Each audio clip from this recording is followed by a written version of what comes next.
Okay, daily carpool karaoke fix time for a few minutes. Where are we off to then? Where are we going? On this lovely bright Sunday afternoon. Where are we going? Jacob? Party. We're always going to a party. Who's going to be at the party? Uncle Michael. No, Uncle Michael and Auntie Tracy. Okay, Auntie Tracy. Yeah, you know, Auntie Tracy likes go to parties with Mummy. So for National Deaf Awareness Week, which is always wonderful, so many things are shared. We are part of the National Deaf Children's Society, and they always send incredible magazines and lots of encouraging feedback, and this is amazing where it's top tips, which is brilliant with raising a deaf child. It's as high as 90% of children born deaf are born deaf to hearing parents, so it becomes a whole new world for us to understand the deaf community. All the tips, the top one really to share is around socialising with other families who have a deaf child, and that comes in more ways than one. It can be quite an isolating world because if it's not your lived experience, you can't expect others to have any understanding. And sadly, because of such a conditioned world that it is, there is still a lot of fear around disabilities, to talk openly about disabilities, even around children. That's been my experience, that instead of having any intention to want to understand, it's always a lot more comfortable to step right back. And yes, the fear of conversations is ever so real, so to surround yourself with those that do experience, that understand, that know, is the most comforting thing that you can do. And it's also wonderful for the children to learn from other deaf children, to see other children with their devices, their hearing aids, and the feeling of inclusion is massive. Yeah, there's also, you know, finding books with deaf characters, which is still quite hard to find.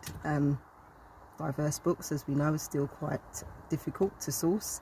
But yes, the wonderful National Children's Deaf Society, they do give you links and guidance on how to find that, because that is very important. It's just identifying, and it really makes a big difference. There is also the sense of, you know, being deaf is okay, wherein hearing aids is part of who your child is. Jacob, it's the first thing he grabs as he wakes up is his hearing aids. Literally, his eyes are still closed, he reaches up and it's hearing aids in his hand, because they are a part of him. He has a sense of pride, and I know that it's something that's going to have to be worked on for him to always know how important they are, because I said the conditioned society, there are those that still it's just not the awareness is just not really still enough really for people to embrace, comfortably embrace. Leave the door on. Jacob is really going to show that these myths that need to be squashed, the barriers that need to be knocked down around understanding people's perceptions, negative perceptions. You know, I get people ask all the time, how does Jacob like music so much? How does he hear music? You know, of course, there's a real sense of excitement over the vibrations of music, and the hearing aids allow Jacob to access all the sounds that he needs. They are incredible. We thank God, you know, that it doesn't stop any levels of what he hears. He hears exactly what everyone else does when he's got his hearing aids on. It's really quite that simple. You know, being deaf, it does give Jacob his own unique experience of the world. The hearing aids, they do amplify sound. When you put them on, it's incredible that they, you know, you can hear birds outside, you can hear the cars driving outside. It doesn't cut out any size, but he is then able to work around, you know, how to make them work for him for the sounds that he needs.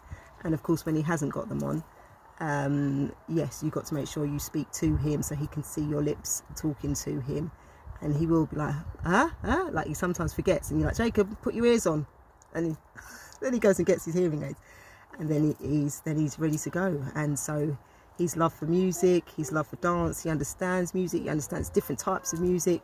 God is amazing and has just gifted Jacob in ways of just passion around music, which is how he is learning. So as a parent raising a child with a disability, people ask me all the time what's the most challenging, and it is people. It's negative perceptions. They don't know your child, they don't ask questions, they don't sit with you and be inquisitive, have intention to ask questions, to have understanding, but yet they have got so many negative comments to make, and you know, just the sad reality of language that hasn't changed enough either.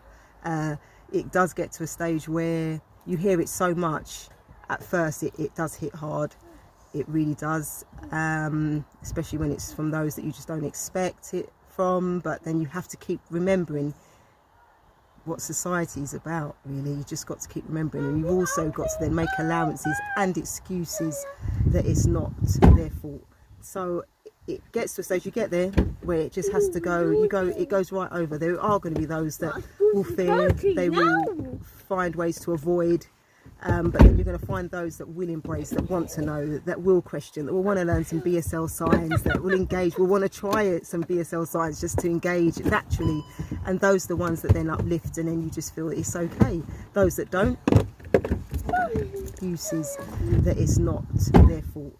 So it gets to a stage, you get there where it just has to go, it goes right over. There are going to be those that will fear, they will find ways to avoid, but then you're going to find those that will embrace, that want to know, that will question, that will want to learn some BSL signs, that will engage, will want to try some BSL signs just to engage naturally, and those are the ones that then uplift, and then you just feel it's okay.